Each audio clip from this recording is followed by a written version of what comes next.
से हम आप लोगों के लिए साइंस के महत्वपूर्ण प्रश्न लेकर आए हैं। रोज आप लोगों के लिए साइंस की यह क्लास टॉप साइंस के प्रश्न उपलब्ध कराए जाते हैं जो कि बार बार व्यापम के द्वारा पूछे गए हैं। सबसे पहला प्रश्न है कि पानी का प्रयोग कारों, बसों और ट्रकों के इंजन में उसे ठंडा करने के लिए किया जाता है। ऐसा क्यों किया जाता है? क्या कारण रहता है कि ठंडा करने के लिए पानी का ही प्रयोग किया जाता है? तो हमेशा याद रखिएगा कि पानी का ही प्रयोग इसलिए किया जाता है। क्यों? क्योंकि पानी का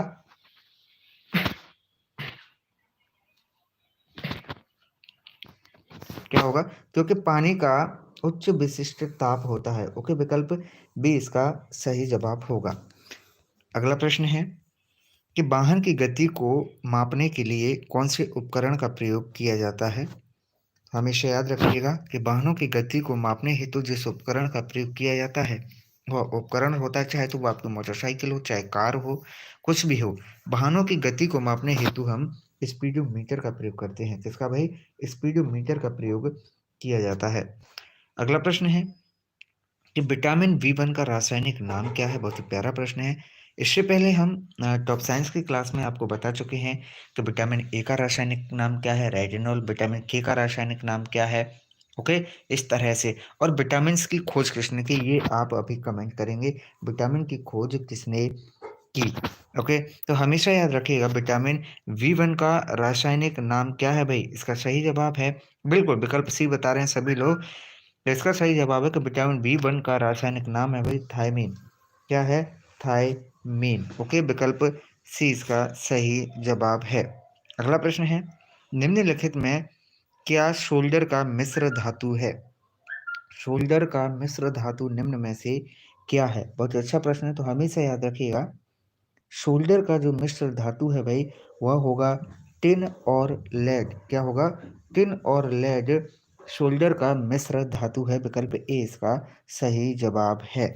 अगला प्रश्न है इनमें से किसके कारण टिटनेस होता है? जी हाँ, इनमें से किसके कारण टिटनेस होता है?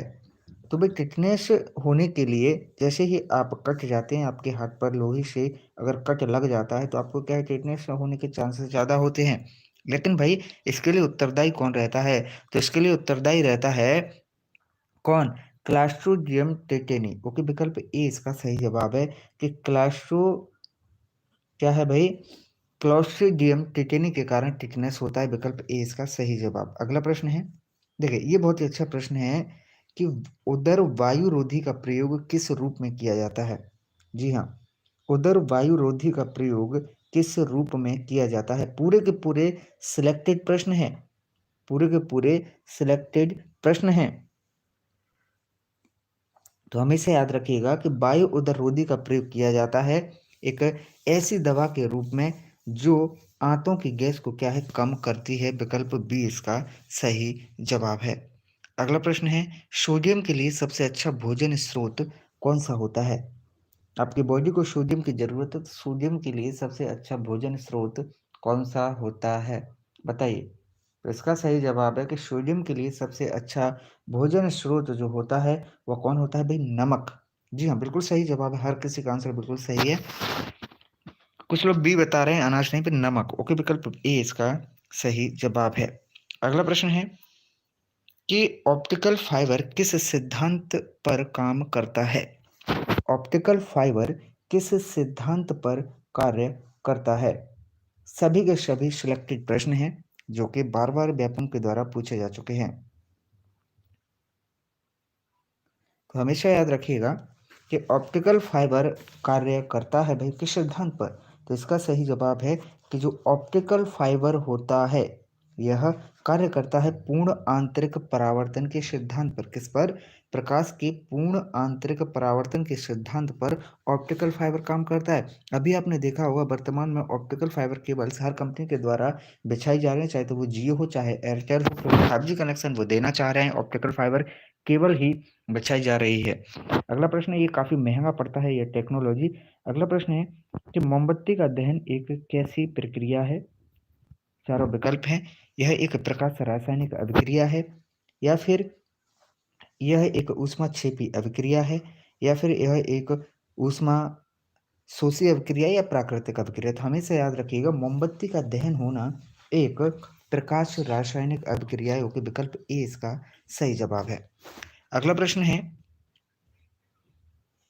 कि गुर्दा शरीर का महत्वपूर्ण अंग है क्योंकि गुर्दे की सहायता से क्या होता है? गुर्दा हमारे शरीर का महत्वपूर्ण अंग क्यों है? इसकी सहायता से क्या होता है ऐसा? तो हमेशा याद रखिएगा जो गुर्दा होता है वह हमारे शरीर का एक महत्वपूर्ण अंग होता है। ऐसा इसीलिए क्योंकि गुर्दे की सहायता से क्या होता है भाई?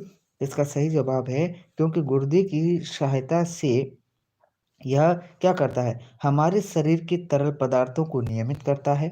ओके, और और क्या करता है? यह भाई अम्ल क्षार संतुलन को भी नियमित करता है और यह चयापचय संतुलन को भी हटाता है। अतः ये तीनों के तीनों विकल्प इसका सही जवाब होंगे। ये पूरे के पूरे गुर्दा के शरीर में महत्वपूर्ण कार्य हैं। अगला प्रश्न है कि मानव शरीर में सबसे बड़ी ग्रंथि कौन सी है? मानव शरीर में सबसे बड़ी ग्रंथि कौन सी है? अगर मैं आपसे बात करूं कि मानव शरीर की सबसे बड़ी हड्डी कौन सी है, तो भैया फीमर जो है सबसे बड़ी हड्डी होती है जो कि हमारी जांग में होती है। अब है सबसे बड़ी ग्रंथि, तो टॉप साइंस में हम हड्डी तो पढ़ चुके हैं, अब ग्रंथि पढ़ रहे हैं भाई सबसे बड़ी। तो सबसे बड़ी ग्रंथि है मानव शरीर की सबसे बड़ी कौन सी भाई? कलेजा, जिसे क्या कहते हैं?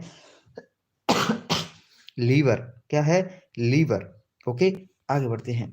अगला प्रश्न है किनके आक्रमण के कारण आपको सर्दी जुकाम चेचक और खसरा होता है? किसके कारण आपको सर्दी जुकाम चेचक और खसरा होता है? तो याद रखिएगा ये सभी विषाणु के कारण या वायरस के कारण होते हैं। कैसे भाई? विषाणु या वायरस के कारण होते हैं। आगे बढ़ते हैं। सॉरी, प्रश्न है कि श्यानता की इकाई क्या होती है? जी हाँ, श्यानता की इकाई क्या होती है? बहुत ही अच्छा प्रश्न। तो हमेशा याद रखिएगा कि श्यानता की इकाई होती है पास्कल सेकंड। ओके, विकल्प बी इसका सही जवाब। अगला प्रश्न है कौन सा यंत्र है जो ध्वनि ऊर्जा को विद्युत ऊर्जा में परिवर्तित करता है?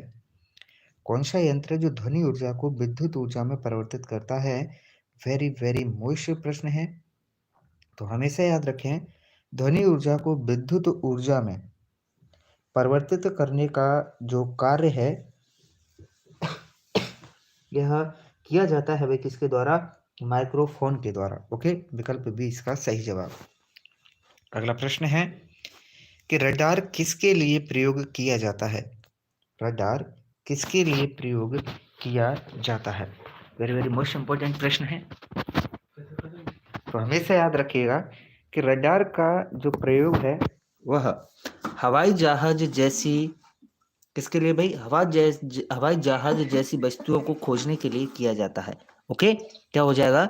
विकल्प डी इसका सही जवाब हो जाएगा कि हवाई जहाज का जो प्रयोग है ना वो सॉरी रडार का जो प्रयोग है वो हवाई जहाज जैसी वस्तुओं को खोजने के लिए किया जाता है।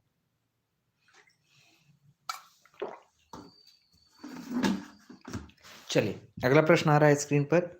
प्रश्न है कि 5% पानी युक्त एथेनॉल किस नाम से जाना जाता है? अगर एथेनॉल में 5% जल है, 5% अगर H2O है एथेनॉल में, तो इसे किस नाम से जाना जाता है?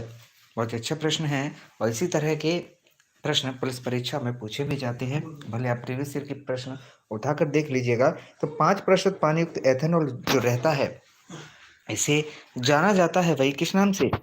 बताइएगा। तो इस एथेनॉल रेक्टिफाइड स्पिरिट के नाम से जाना जाता है। किस नाम से भाई?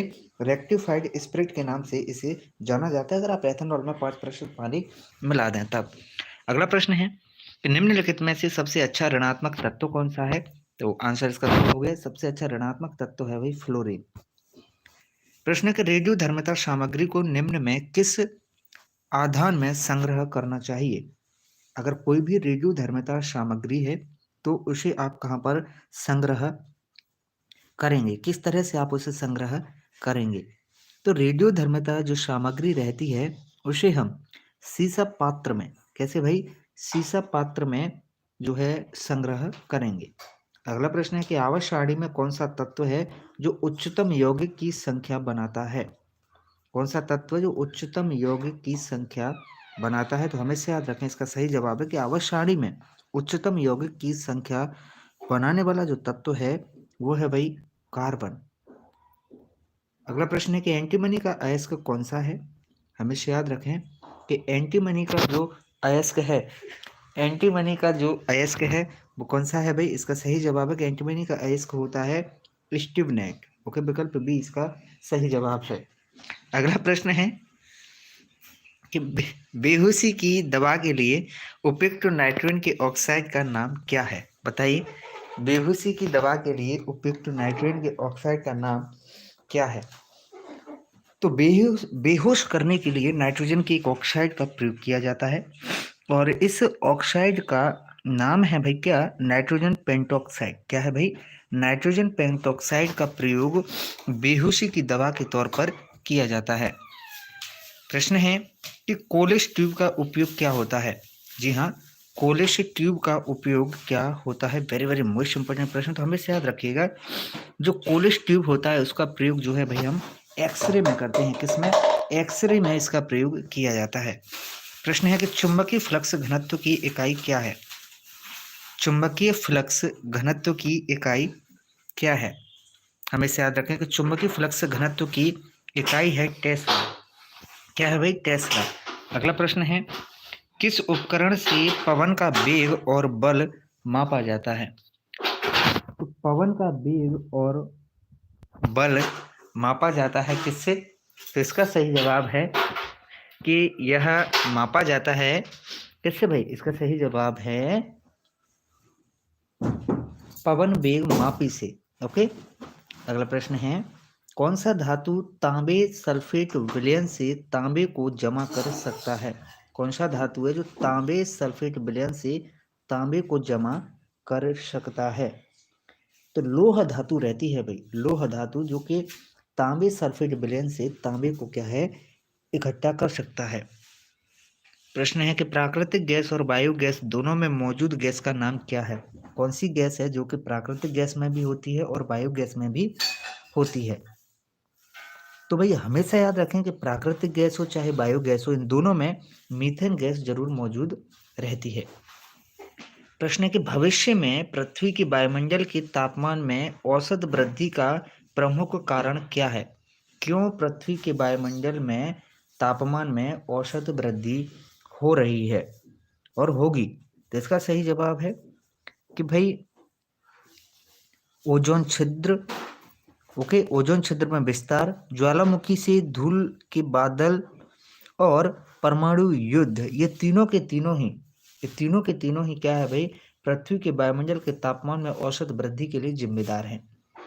अगला प्रश्न है कि गोताखोरों के द्वारा प्रयुक्त गैस सिलेंडरों में ऑक्सीजन को तरल करने के लिए किसका प्रयोग किया जाता है। तो पहली बात तो हमें ये पता चले कि गोताखोरों के द्वारा जो सिलेंडर यूज किए जाते हैं उनमें क्या है, ऑक्सीजन तरल रूप में होती है और ऑक्सीजन को तरल रूप में करने के लिए किसका यूज किया जाता है। बहुत ही शानदार प्रश्न है। तो गोताखोरों द्वारा प्रयुक्त गैस सिलेंडर में ऑक्सीजन को तरल करने के लिए हीलियम गैस का प्रयोग किया जाता है। अगला प्रश्न है कि ब्रंजक चूर्ण का सूत्र क्या होता है। जी हाँ, ब्रंजक चूर्ण का सूत्र क्या होता है। बहुत ही शानदार प्रश्न है, तो हमें इसे याद रखें CaOCl2। क्या, CaOCl2 ब्रंजक चूर्ण का सूत्र होता है।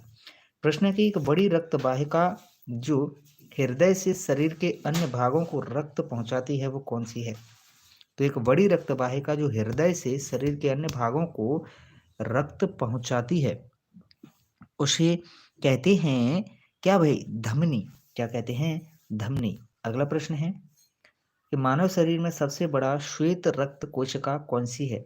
सबसे बड़ा श्वेत रक्त कोशिका होता है मानव शरीर में लिम्फोसाइट। प्रश्न के आयरन के अभाव से क्या होता है। आयरन के अभाव से क्या होता है। हमेशा याद रखें कि आयरन के अभाव से रक्तल्पता, एनीमिया और कमजोर प्रतिरक्षण, ये दोनों ही होते हैं। ओके, तो विकल्प डी इसका सही जवाब, कि ए और बी इसका सही जवाब है। अगला प्रश्न है कि रतौंधी किसके अभाव के कारण या फिर रतौंधी किसकी कमी के कारण होता है। तो पहले भी हम देख चुके हैं कि जो रतौंधी है वह विटामिन ए की कमी से होता है। किसकी? विटामिन ए की कमी से रतौंधी होता है। प्रश्न है कि फफूंदी रोग रेड रोट कौन से पौधे में होता है? फफूंदी रोग रेड रोट कौन से पौधे में होता है? तो याद रखिएगा, फफूंदी रोग रेड रोट होता है भाई किससे? ये गन्ने के पौधे में होता है। किसमें? गन्ने के पौधे में होता है। ओके, अगला प्रश्न है कि कृत्रिम उपग्रहों द्वारा संचार के लिए निम्नलिखित में से कौन सी तरंग प्रयोग की जाती है? तो कृत्रिम उपग्रहों के द्वारा संचार के लिए जो तरंग उपयोग की जाती है उस तरंग का नाम है भाई माइक्रो तरंग। ओके, विकल्प ए इसका सही जवाब। अगला प्रश्न है कि प्रकाशीय तंतु का प्रयोग कहाँ होता है? प्रकाशीय तंतु का प्रयोग कहाँ होता है? हमेशा याद रखिएगा कि प्रकाशीय तंतु का जो उपयोग है भाई वह संचार में होता है। कहाँ? संचार के लिए होता है। अगला प्रश्न है कि अंतःस्रावी ग्रंथियों के स्रावण को क्या कहते हैं? अंतःस्रावी ग्रंथियों का जो स्रावण होता है उसे क्या कहते हैं? हमेशा याद रखिएगा कि अंतःस्रावी ग्रंथियों का जो स्रावण होता है उसे हार्मोन कहते हैं। क्या भाई? हार्मोन कहते हैं। अगला प्रश्न है कि वह प्रोटोजोआ जो कि प्रकाश संश्लेषण कर सकता है कौन सा है? ऐसा कौन सा प्रोटोजोआ है भाई जो प्रकाश संश्लेषण कर सकता है? याद रखें, ऐसा प्रोटोजोआ जो प्रकाश संश्लेषण कर सकता है वह है यूग्लिना। कौन है भाई? यूग्लिना प्रोटोजोआ होता है जो कि प्रकाश संश्लेषण कर सकता है। प्रश्न है कि कोशिका झिल्ली का मुख्य कार्य क्या होता है? कोशिका झिल्ली का मुख्य कार्य क्या होता है?